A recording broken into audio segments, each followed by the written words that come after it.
Lakini ukiwa umejenga nidhamu ya usafi, hygiene yako iko vizuri, kila kabla hujashika chochote, hujamshika mtoto, hujashika chakula, lazima utakuwa tu ni mtu wa kunawa.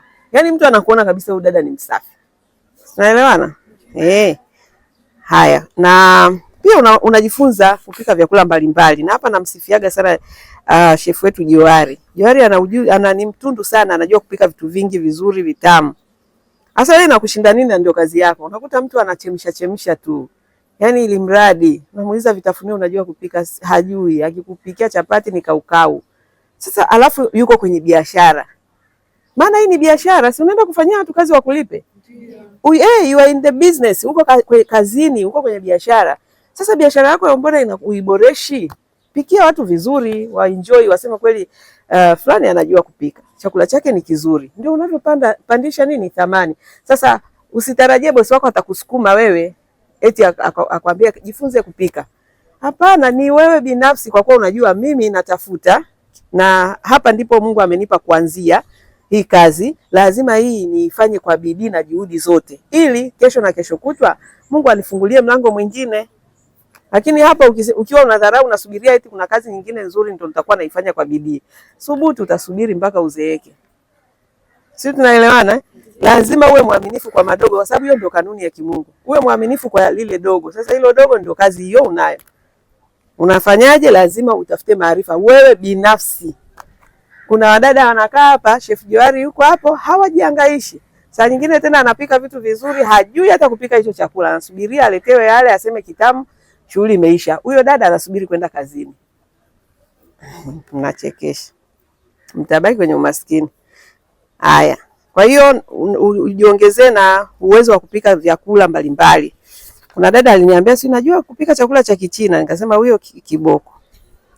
Ila nikamwonea huruma. Nikamwambia sasa kama unajua hadi vya Kichina, nenda maeneo ambayo Wachina wamejaa, uende ukatangaze ujuzi wako. Nenda huko Kariakoo, siku hizi naona wamejazana huko Palm Village huko wengi. Nenda kule waambie watu jamani, mimi napika vyakula vya Kichina, watajie vyakula vyao. Wanaweza hata wakakuchukua wakakwambia wanakufanyia majaribio, unapata ajira. Kwa sababu na wao wanapata shida kupata wafanyakazi ambao wanaelewa culture yao.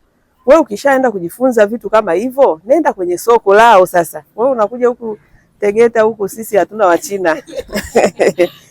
Lakini nilipongeza, kajiongeza, kajifunza kitu cha tofauti. Na kweli sasa hivi tuna Wachina wengi humu nchini. Kwa hiyo yeye ameliona hilo soko, ila sasa akawa anashindwa anawafikia vipi. Nikamwelekeza maeneo waliopo, asione aibu, aende pale aongee na watu. Jamani, mimi najua kupika vyakula hivi na hivi na hivi vya Kichina. Na niko tayari kwenda kuwafanyia kazi. Sasa sijui kama amefanyia kazi ushauri wangu. Haya.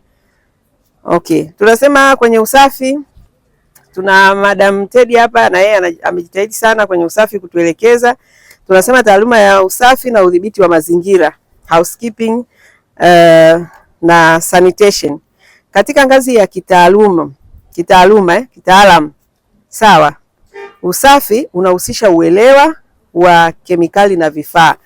Wadada wengi ni hodari kusema wanajua kufanya usafi, lakini hajui kifaa, hajui madawa. Sasa wewe unakuaje huko kwenye biashara hujui hivyo vifaa ambavyo vinatakiwa kutumika? Kwa hiyo ni kazi yako, sio kazi ya bosi wako.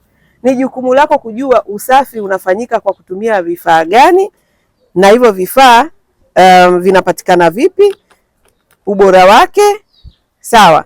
Kujua ni dawa gani inafaa kwenye sakafu au mbao, maana sio kila dawa wewe unasafishia kila kitu bila kuharibu. Utakapochanganya madawa unaharibu vitu vya watu.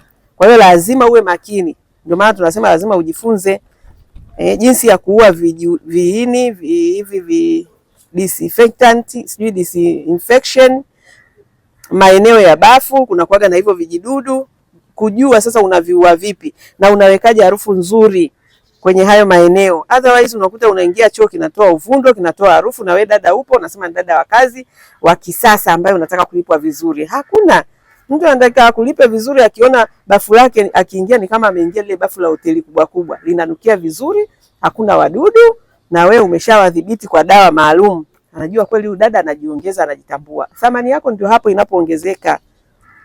Na mpangilio, kujifunza mpangilio wa kisasa wa vitu vya ndani ya nyumba. Jamani, sasa hivi watu wana nyumba za kisasa. Sawa sio dada wakazi wa zamani au wateja wetu hawako huko wapi. Baadhi ya nyumba ambazo ziko Mbagala, Manzese, wale watu wa daraja la chini sio watu ambao wanakuja wana afford kuchukua wafanyakazi wetu. Huo ndio ukweli, si ndio? Sisemi huko Manzese, Mbagala hakuna nyumba nzuri, zipo, lakini walio wengi ni watu wa kipato cha chini ambao hawezi kuafford kuchukua dada akamlipa 1,500,000, 300,000, 500,000. Nyinyi mnachukuliwa na watu ambao mara nyingi wanajimudu. Hata kama wamepanga nyumba walizopanga ni nzuri, kama wamejenga nyumba zao ni nzuri. Sasa wewe unakuwaje dada ambaye huwezi kuendana na muda? Yaani na muda, kwamba dunia tuliopo sio ile dunia ya nyumba za tembe. Hizi nyumba za sasa hivi za kisasa ni tofauti na za zamani. Kwa hiyo za kisasa zikoje? Zinahitaji mpangilio gani? Unashindaje kujifunza hivyo vitu? Pata huo mshahara miezi 2 mitatu, mtu anaona huna thamani, anakupiga chini, anatafuta mtu mwingine. Akija kupata mtu ambaye amejiongeza kama akina Teddy huku, anakuwa tayari kumlipa. Sijui mnanielewa? Mtu atakuvumilia siku chache, lakini kama haoni maajabu, haoni ubunifu, anakuacha, anatafuta mtu mwingine. Sasa hivi watu wanatafuta hela, na sasa hivi watu wamejifunza kutumia pesa kurahisisha maisha yao. Kwa hiyo hawalundiki tu zile hela kwamba zikae tu benki. Sasa hivi watu angalau wamebadilika. Yaani wameanza kuingiwa na utamaduni wa kwamba kujua kumbe natafuta hela zirahisishe maisha yangu. Kwa hiyo sihitaji kwenda kuagiza dada 30,000 sio 50,000. Aje hapa nipigizane naye kelele. Mimi namhitaji professional ambaye akija hapa atadili na kazi zake na mimi nidili na kazi zangu. Sasa kama unataka kuingia kwenye hilo soko, huwezi kuingia na akili zile za wadada wa kizamani. Utabaki nyuma sana. Na hapa ndio hapo tutakuwa nenda rudi. Sisi hapa kazi tunayoifanya ni gharama. Mimi muda wangu naotumia hapa, energy yangu nayotumia hapa sio bure. Hata kidogo, msije mkadanganyika. Wale mabosi wanalipa hela nyingi sana sisi kuweza kuandaeni hivi. Kwa sababu haya ndio wanayoyataka. Wanalipa hela nyingi. Ndio maana wewe ukienda huko ukafanya uzembe wako ukachemka, inakula kwako mazima. Dhamana yako inaenda na maji.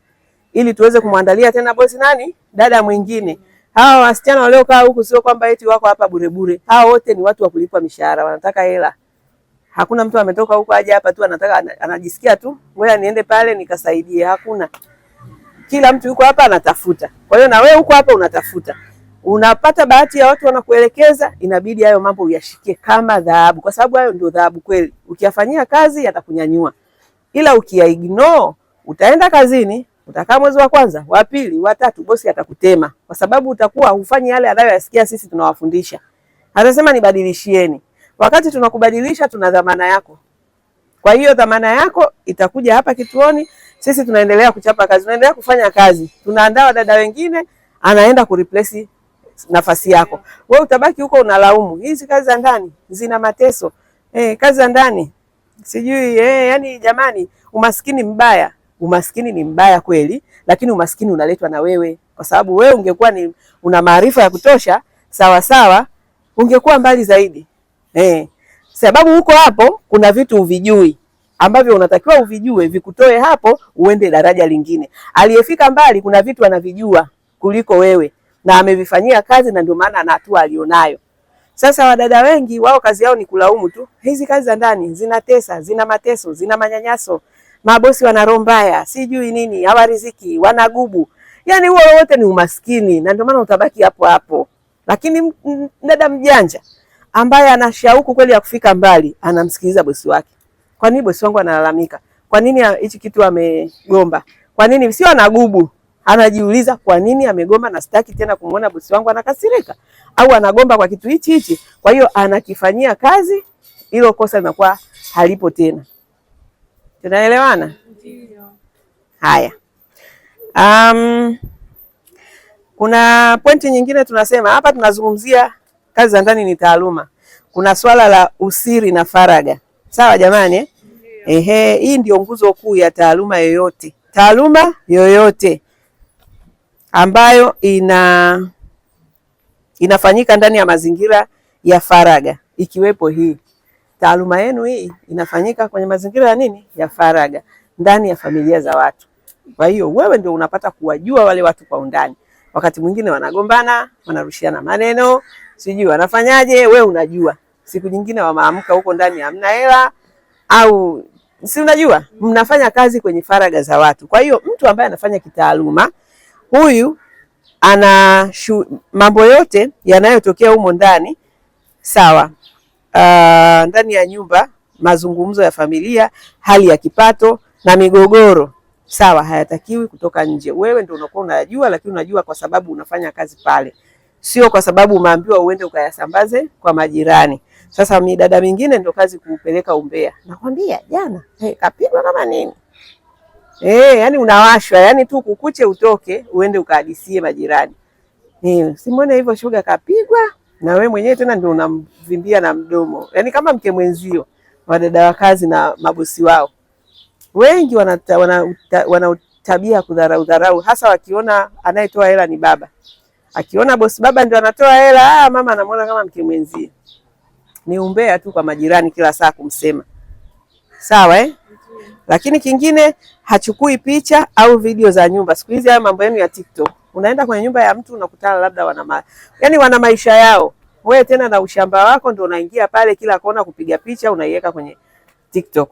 Wengine mpaka bosi wako kaenda kazini, unaingia kwenye kabati lake unaanza kuvaa nguo zake na kujisnap na kuposti. Hapana.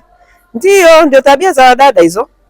Kwa hiyo huchukui picha, huchukui chochote, ikiwepo kupiga picha za watoto, za maeneo ya nyumba na kuziweka mtandaoni. Hapana, huyo sio dada ambaye anafanya kazi hii kama taaluma.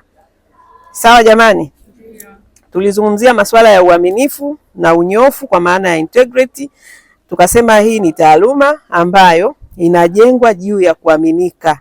Tulizungumzia kwa kirefu, lakini kwa kuwa hapa tumeiweka, tuna grupu hivi vitu vyote, yani ukitaka kuwa mwanataaluma wa kazi za ndani, haya ndio ya kuzingatia ambayo tulishayajadili, na nafikiri kwenye mwongozo huu mnaelekezwa. Uaminifu, yani hiyo ndio nguzo jamani. Sawa Uaminifu na unyofu, yani unyofu unajua ni yule mtu amenyooka. Kama jambo limefanyika anakuambia limefanyika, kama halijafanyika anasema halijafanyika. Sawa? Kwa maana ya kuwa mkweli. Sawa, katika matumizi, yani katika kila kitu, ikiwepo matumizi ya rasilimali, mfano fedha za matumizi, vyakula, vifaa vya kazi. Sawa. Kwa hiyo mtu ambaye ni mtaalamu anatoa ripoti sahihi ya matumizi na kurejesha change hata kama ni shilingi 50.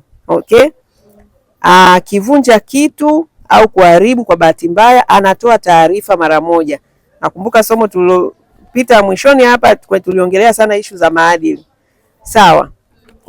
Ipo kwenye mtu ambaye anaifanya kazi yake kama taaluma na sio unajifanyia kienyeji. Na hapa sisi hatuna mpango wa kufanya kazi na wadada ambao wanafanya nini? Kienyeji. Tunataka watu wanaofanya kitaaluma, kwa sababu pesa tunazohitaji ni nyingi. Sasa ili watulipe lazima na sisi tuwaonyeshe sisi ni professional, ni wanataaluma. Hata kama we ni traditional, uwe ni traditional ambaye haya tunayoelekeza una uwezo wa kuyafanyia kazi. Sawa? Kuna usimamizi wa muda. Ili somo dada Teddy kwenye usafi huwa analisimamia vizuri sana, kwamba unapokuwa unafanya kazi uende na muda, usifanye tu kazi moja. Yani wadada wengi kazi moja mwaka mzima. Unaosha vyombo, yani unatumia masaa. Dada Teddy anafundisha vizuri kwenye usafi, na chef wetu hapa, yani huyo ndio super kabisa. Yani ukimwambia tu nataka chakula fulani, nusu saa, kama hotelini, nusu saa chakula kiko mezani. Yani anajua kwenda na muda. Na katika kipindi chake sijawahi kusikia watu wakilalamika tunachelewa kula. Si ndio yani hiyo shida imeisha. Mwanzoni pale sio alikuwa haja master. Lakini kwa sasa sijasikia. Mimi mwenyewe nakula kwa muda, nikimpa nani tu dakika naambiwa madam chakula tayari. Na nafikiri hata ofisini amcheleweshewi, si ndio? Okay, sawa.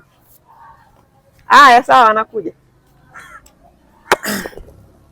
Kwa hiyo usimamizi wa muda, mjitahidi sana kwenye hilo eneo. Unafanya kazi zako vizuri, lakini uzifanye kwa muda. Ukizifanya slow inakuwa tena haina maana, hata kama kazi ni nzuri. Kuna dada alikuwa hapa, alikuwa anatulisha mida hii karibia saa 1. Na ni mpishi mzuri, lakini yesa tukawa yani tunakwazika. Anapika chakula kitamu, lakini hicho chakula kinakuja yani umeshachoka. Njaa imeuma mpaka basi. Kwa hiyo jitahidi kwenda na nini? Na muda. Kufanya kazi kwa kufuata ratiba iliyokubaliwa. Sawa, kwa sababu ratiba kwanza ikubaliwe na wanafamilia, alafu ujitahidi kuifuata. Sawa Kwa hiyo dada ambaye anafanya kazi kitaaluma anaanza majukumu yake kwa wakati. Sawa, mfano chakula cha asubuhi anahakisha kinapatikana muda unaotakiwa na hapotezi muda mwingi kwenye vitu mbalimbali ikiwepo simu. Wadada wengi feedback tunazopata, hata wale ambao wanajitahidi lakini simu inawaangusha sana. Kwa hiyo simu imekuwa ni kama, yani sijui nisemeje, ni kikwazo kikubwa sana kwa baadhi ya wafanyakazi wa nyumbani wengi. Of course najua hata watu wengine wameshindwa kucontrol simu zinawacontrol.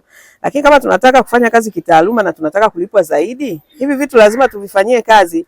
Unatumia simu muda ambao umeshamaliza shughuli zako. Yaani sio huku unalisha mtoto, huku unapika, huku unafua. Yaani mwingine mpaka simu linadumbukiaga kwenye maji.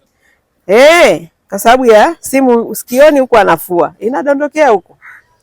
Haya. Tunazungumzia mbona usafi na usalama, hygiene na safety imerudia tena hapa kwamba katika taaluma ya mapishi, malezi na usafi sasa tunajumuisha vyote. Afya ndio kipaumbele, okay? Kwa hiyo hapa imekuja kama afya, usafi na usalama ambayo wanasema ndio kipaumbele, yani kwa upande wa afya. Kulinda afya za wanafamilia kupitia usafi wa mwili wako na mazingira. Mtaalamu anafanya nini? Ananawa mikono kabla ya kugusa chakula au mtoto. Anahakikisha dawa za usafi, kemikali zimewekwa mbali na watoto, na anazingatia usalama wa jiko ili kuepuka ajali za moto na ajali mbalimbali ambazo zinaweza kutokea. Sawa jamani? Mawasiliano na heshima. Ili muumbua dada mmoja ambaye tulikuwa naye kwenye workshop. Ni dada ambaye alisifiwa kweli kufanya kazi. Kazi tu, kazi anafanya.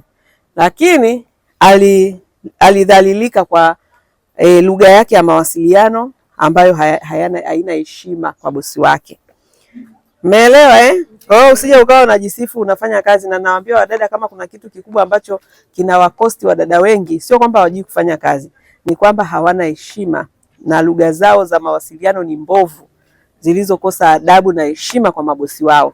Wadada wengi wamejengwa kwenye misingi na utamaduni wa kubishana na mabosi wao. Kama mnavyoona, nafikiri nyie mko kwenye mitandao, kama mnavyoona Watanzania wanabishana na rais wao. Wewe unaweza kushindana na rais wako, unaweza kushindana na rais. Lakini watu ni utamaduni, yani kumtukana rais haoni shida, kubishana naye, kumuona takataka haoni shida. Sasa hiyo inaenda mpaka kwenye level hii ya kazi. Kwamba yani bosi wako unamuona hana maana. Yani unaweza kumjibu na vyovyote. Yule dada sijui kama mmeona ile video. Maana mmeiona anamwambia bosi wake kaulize TANESCO. Unaweza kumjibu bosi wako hivyo? Sasa ndio hichi kipengele cha mawasiliano na heshima. Sawa. Hata kama mazingira ya kazi ni ya nyumbani, lugha na tabia zinapaswa kuwa za kiheshima. Kanuni ni kutumia lugha ya adabu kwa wakubwa na wadogo wote. Sio uingie kwenye nyumba ukishawaona labda watoto unawadharau. Hapana, wote unawahudumia kwa sababu wale ndio wateja wako. Sawa. Kwa hiyo dada ambaye anafanya kazi kitaalamu anafanya nini? Anapokea maelekezo kwa utulivu. Maana ndio hicho yule dada kilikuwa kinamshinda. Maana alivyokuwa anaulizwa, jamani umeme vipi? Mbona kama umeisha haraka? Si unapokea kwa utulivu tu. Unamjibu bosi, mimi sijui, lakini luku inasoma 0. Si ndio? Madam mimi sijui. Fundi aliambiwa aje. Hata fundi hapa mwambie angalie luku. Hiyo hapo inasoma 0. Lakini anamwambiaje, kama una stress zako, mimi na stress zangu. Uuliza TANESCO, mimi nakula umeme vipi? Hayo jamani ni majibu hayo. Hapana, yule dada kiboko. Lakini sasa atabaki kwenye umaskini, na kuna watu wengine wapumbavu wajinga watakuja hapo wasemeje, yani hizi kazi za ndani ni ngumu sana. Yani comment nimeona za kipumbavu kabisa, nikasema hawa ndio watabaki kwenye umaskini milele. Yani wao hawaoni umaskini unaletwa na tabia zao. Yule dada umaskini wake ni tabia zake, kwa sababu tayari kazi anajua, na yule bosi kumvumilia miezi yote 5 ni kwa sababu alikuwa anafanya kazi, lakini ilifika mahali pamoja na utendaji wake mzuri wa kazi, bosi akanyoosha mikono. Kwa hiyo kitakacho kuweka kwenye umaskini, yule kakosa ajira. Amekosa ajira, amekosa dhamana. Kwa sababu hapa bosi wake ukishafanya uzembe wa mkataba ukavunjika kwa uzembe wako, dhamana yako upate. Bosi tutampa dada mwingine kupitia dhamana. Kwa hiyo amekosa hela, amekosa kazi. Anabaki kwenye umaskini, anatoka kwenye umaskini. anabaki kwenye umaskini Alafu kuna mtu mwingine mjinga hapa anasema jamani, umaskini mbaya.